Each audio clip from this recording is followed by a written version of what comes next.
Hi, and welcome to History's a Blast. We've been spending the afternoon here at Historic Fort Loudoun, PA, at their annual May event, which is called Across the Centuries.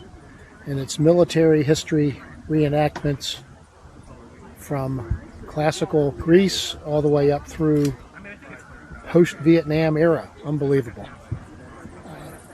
Come along and let's just show you what we got into this afternoon.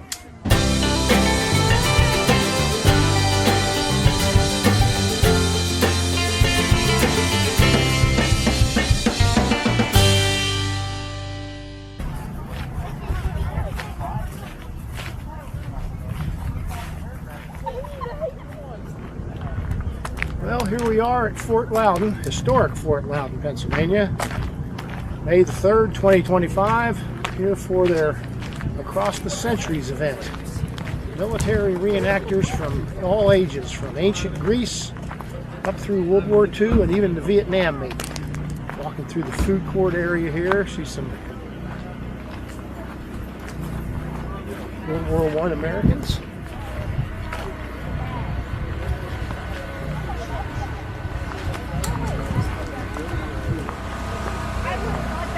World War II GIs look like airborne troopers.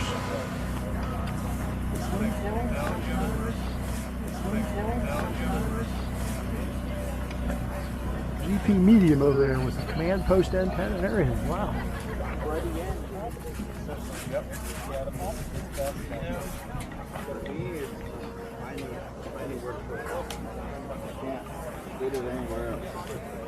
Under my arm.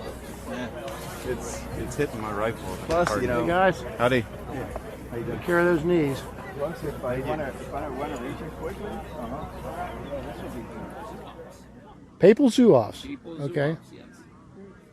Cool. We fought in Rome. Now this is before. Papal States. So this was part of Papal States, and you were fighting against which empire? Insurrection of Garibaldians. Okay. The Italian unification. Okay. So we were protecting. Was it Emmanuel the Second or something? Or Yeah. Victor Emmanuel. Victor Emmanuel. Interesting. The King of the Two Sicilies. Yes. And we were fighting against the Italian unification, basically, but to protect the Papal State. It was a country. Right. And if you look over here, there's a map. Well, by that time, had it shrunk to the size of the current Vatican, or was it? Were there still? That was after. If you check that map out, I don't know if you like maps, but it's actually pretty interesting. It shows how big the division was in Italy at the time. That's the king that decided he was going to invade the rest of Italy. But Papal States. Yeah, look at Sardinia was two. We also have down here the Kingdom of the Two Sicilies. Fell in 1860. And these were both Austrian, like the Battle of like Solferino, that's when they lost Lombardy. And then in 1866 they fought another war, because Venetia was still Austrian at this point. Oh. And at the same time that Austria was fighting Prussia, they were fighting Italy. They won against Italy, but were absolutely crushed by Prussia, and part of the peace terms was to cede the land that Italy wanted.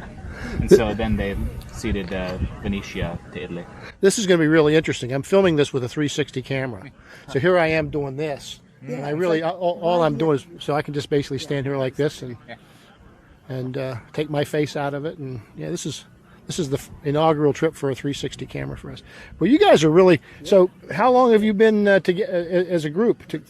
3 years? Yeah, about. And you got involved because of this event, or No, we're all reenactors. We all love history. We've actually come together from other impressions just to do this impression. This is really something. Yeah. I mean, it's something special, something unique. Mid-19th century Europe. I mean, Yes.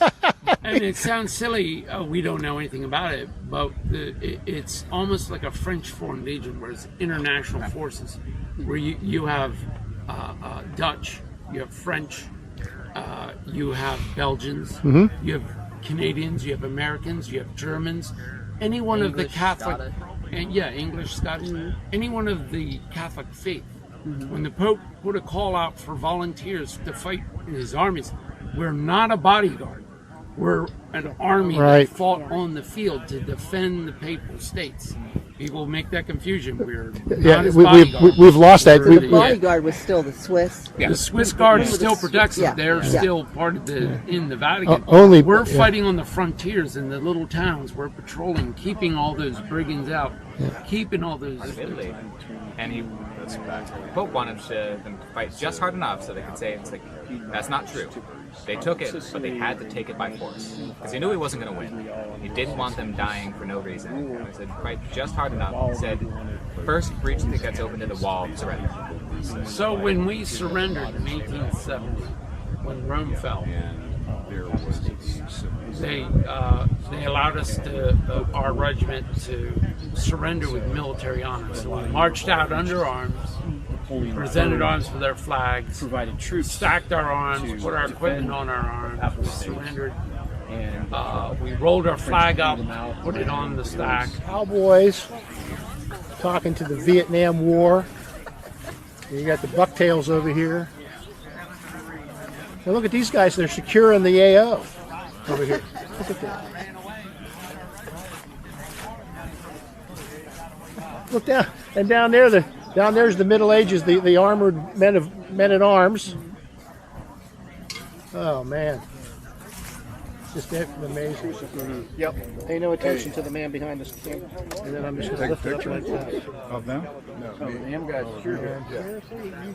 want to trade? Now we're standing here, and it's like there's a drone. You grab that peg. It's real light. Right, it is. Oh, the ERP posse has got their iPhones out, and they're making mug shots of the Vietnam guys. Well, you know, we need them for the warrants. I can't get them all. That put it sideways. That's amazing. Never laid down and were comfortable. So multi-era?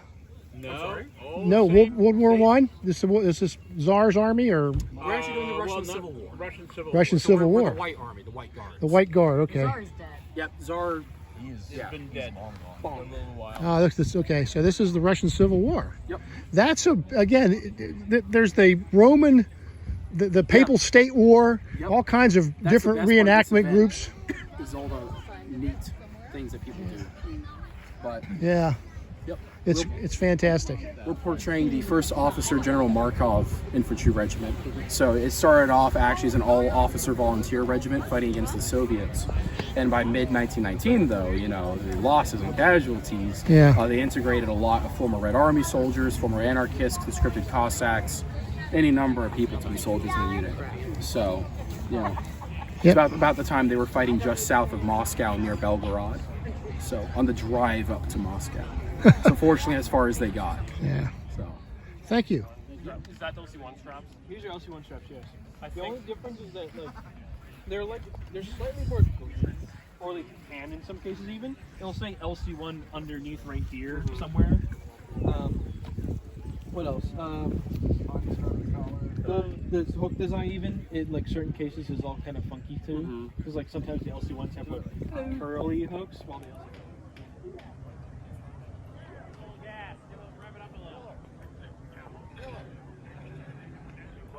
different colors. That was how they designated their regiment. And even some of the buttons have the bridge metal.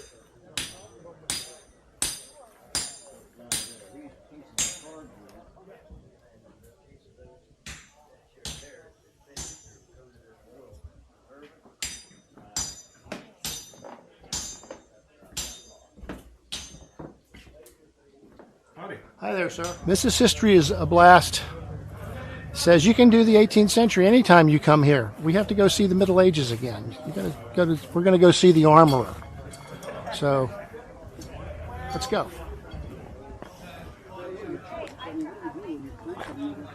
Any last minute questions? No, thank you very much. I have to follow my wife and over to the over to the medieval period and see the armorer. Okay, good luck with all of that. Thank you, sir. Under the male, I have the typical doublet and hosen of the day. The hosen are basically just like tights.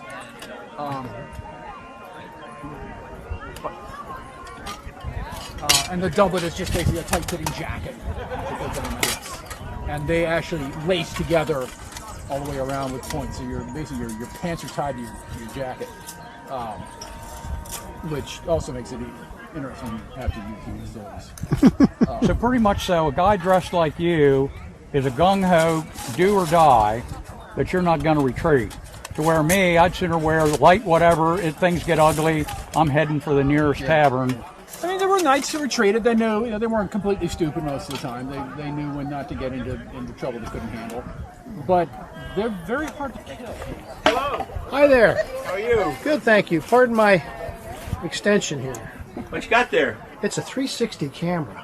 Oh my goodness. First time using it, so It acts like it acts like a drone. It's like a drone. A smart drone. Without flying around and buzzing noise, and it makes me look ridiculous. But I get some awesome stuff to play with in post production, because right now I can be looking down on you. I can be, and while we're talking, the camera's panning in post production. I pan the view because it's filming a sphere. You got armor from the bottom up, so we all had turn shoes. Turn shoes are called that because they were turned inside out. Ah. They were sewn, and the reason why they're pointed is made it easy to turn, because we would call them moccasins, because they're soft soap. My arming shoes would have the same thing as a turn shoe, but then you would put a little lace on the front. Very flexible. Did you see them earlier when you were here? So they. Wow. Yeah, look at that.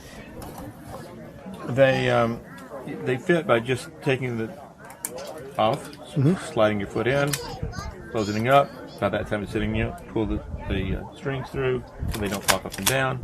It's on. The next thing would go on, and they go on separately, would be with this on.